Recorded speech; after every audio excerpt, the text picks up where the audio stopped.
Hello दोस्तों, स्वागत है आपका हमारे यूट्यूब चैनल पर। आज फिर से हम लोग एक कहानी लेकर आए हैं।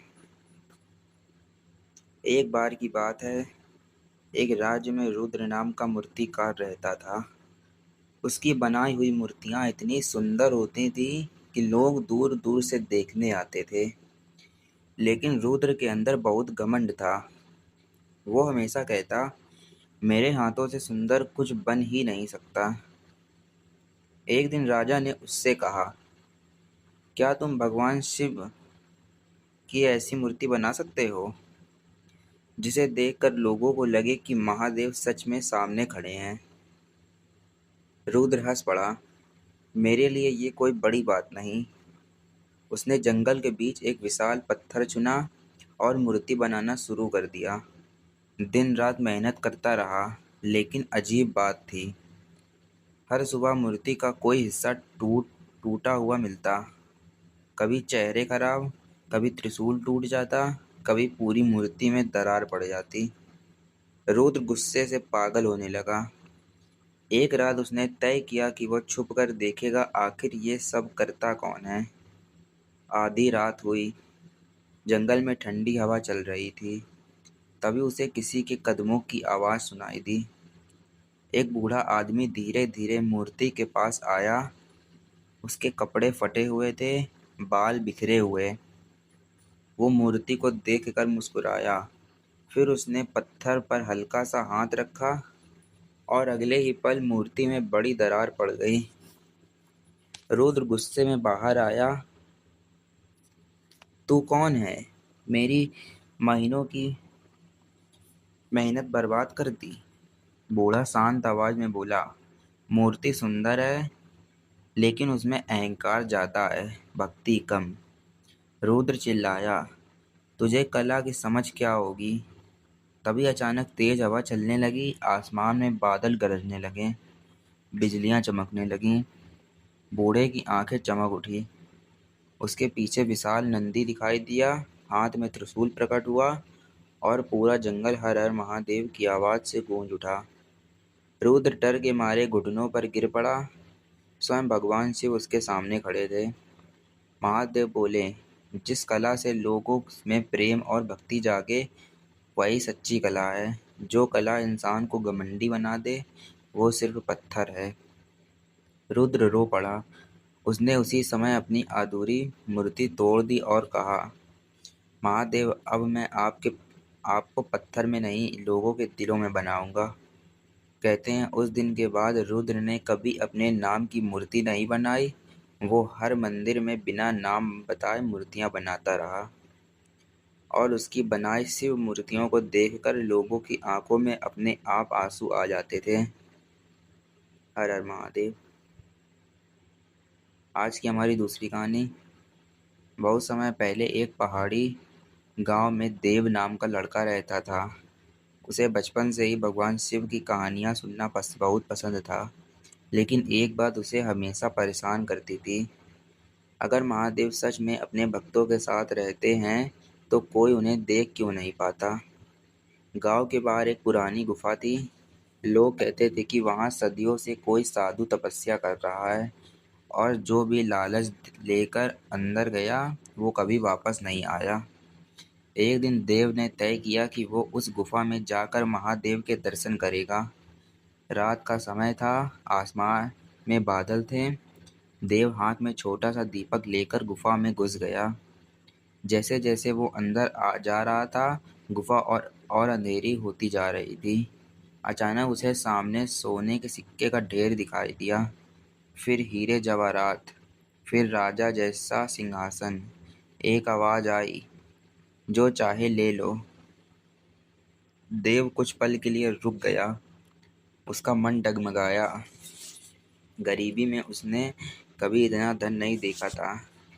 लेकिन अगले ही पल उसे अपनी माँ की बात याद आ गई। महादेव को पाने निकले हो तो रास्ते के लालच से बचना सीखो। देव ने आंखें बंद की और बोला, मुझे कुछ नहीं चाहिए, बस शिव जी के दर्शन। इतना कहते ही पूरा सोना राख बन गया। गुफा कांपने लगी। आगे बढ़ते ही उसने देखा एक बूढ़ा साधु ध्यान में बैठा था। शरीर पर भस्म, गले में रुद्राक्ष, पास में डमरू रखा था। देव उनके चरणों में बैठ गया। साधु ने आंखें खोले बिना पूछा, अगर महादेव मिल जाए तो क्या मांगेगा? देव बोला, बस इतना कि मेरा मन कभी गलत रास्ते पर ना जाए। साधु हल्का सा मुस्कुराए। तभी गुफा के अंदर तेज प्रकाश फैल गया। दीवारों पर बने सांप हिलने लगे।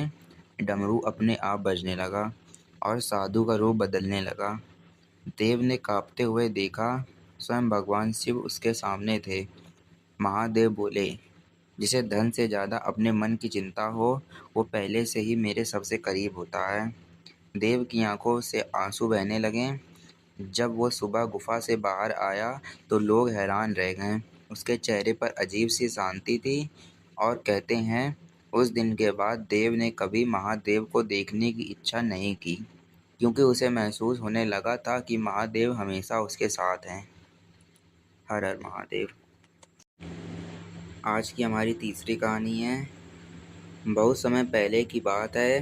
काशी के पास एक छोटा सा गांव था, भैरवपुर। वहाँ एक पुराना शिव मंदिर था, लेकिन कई सालों से उस मंदिर में कोई पूजा नहीं होती थी। लोग कहते थे उस मंदिर में रात को कोई रहता है, वहाँ जाने वाला इंसान वापस बदल कर आता है। गांव में विवान नाम का एक युवक रहता था। उसके पिता कभी बहुत बड़े शिवभक्त थे, लेकिन एक दुर्घटना में उनकी मृत्यु हो गई। उसी दिन से विवान ने लॉर्ड शिवा से नफरत करनी शुरू कर दी। वो हमेशा कहता, अगर महादेव सच में होते तो मेरे पिता को बचा लेते। समय बीतता गया। एक रात गांव में अचानक भयानक बीमारी फैल गई। लोग एक एक करके बीमार पड़ने लगे। वैद्य हार मान गए। तभी गांव के सबसे बूढ़े आदमी ने कहा, इस संकट से सिर्फ भैरवनाथ मंदिर ही बचा सकता है, लेकिन वहां से नीलकंठ दीप लाना होगा, और वो काम सिर्फ वही कर सकता है जिसके मन में सबसे ज्यादा क्रोध हो। सबकी नज़र विवान पर गई।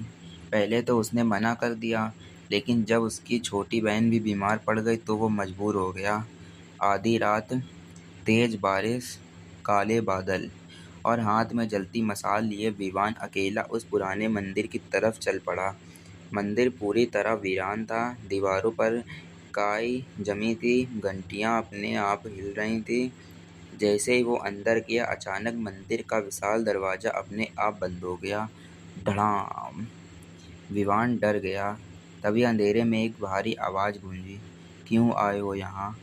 विवान कांपती आवाज में बोला, मुझे नीलकंठ दीप चाहिए। अचानक मंदिर के बीच में आग जल उठी। उस आग के सामने एक विशाल अघोरी बैठा था। शरीर पर भस्म, हाथ में त्रिशूल, आंखें अंगारों जैसी लाल।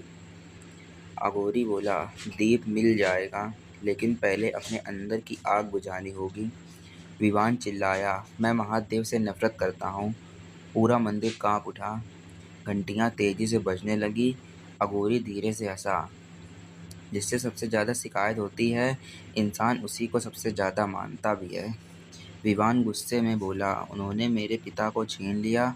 कुछ पल के लिए पूरा मंदिर शांत हो गया। फिर अघोरी ने अपना हाथ आगे बढ़ाया। अचानक आग में एक दृश्य दिखाई देने लगा। विवान के पिता नदी में डूबते बच्चे को बचा रहे थे। उन्होंने अपनी जान देकर उस बच्चे की जान बचाई थी। विवान की आंखें भर गईं। अघोरी बोला, तुम्हारे पिता मृत्यु से नहीं हारे, वो तो शिव के सबसे करीब पहुंचे थे। विवान रो पड़ा। पहली बार उसके अंदर का गुस्सा टूट रहा था। तभी मंदिर में तेज प्रकाश फैल गया। अघोरी धीरे धीरे उठ खड़ा हुआ। उसकी जटाएं हवा में लहरने लगी, गले में सांप चमकने लगे, माथे पर तीसरी आंख प्रकट हुई। विवान घुटनों पर गिर पड़ा। स्वयं भगवान शिव उसके सामने थे। महादेव बोले, जिस दिन इंसान दर्द में अभी प्रेम देखना सीख जाए, उस दिन उसका अहंकार खत्म हो जाता है। फिर शिव जी ने अपने हाथ में एक नीली ज्योति प्रकट की। ये नीलकंठ दीप है, इसे गांव में ले जाओ। सुबह जब विमान गांव पहुंचा और मंदिर के बीच वो दीप जलाया, धीरे धीरे लोगों की तबीयत ठीक होने लगी। लेकिन सबसे बड़ा चमत्कार ये था कि उस दिन के बाद विवान बदल चुका था। अब वो हर सुबह उसी पुराने मंदिर में जाकर सिर्फ एक बात कहता, महादेव, आपने मेरे पिता को नहीं छीना, आपने मुझे उनका असली रूप दिखाया। अगर आपको वीडियो पसंद आए तो वीडियो को लाइक करिए, चैनल पर न्यू आए तो सब्सक्राइब करिए, बेल आइकन को प्रेस करिए। मिलते हैं ऐसी कहानी के साथ, तब तक के लिए बाय बाय।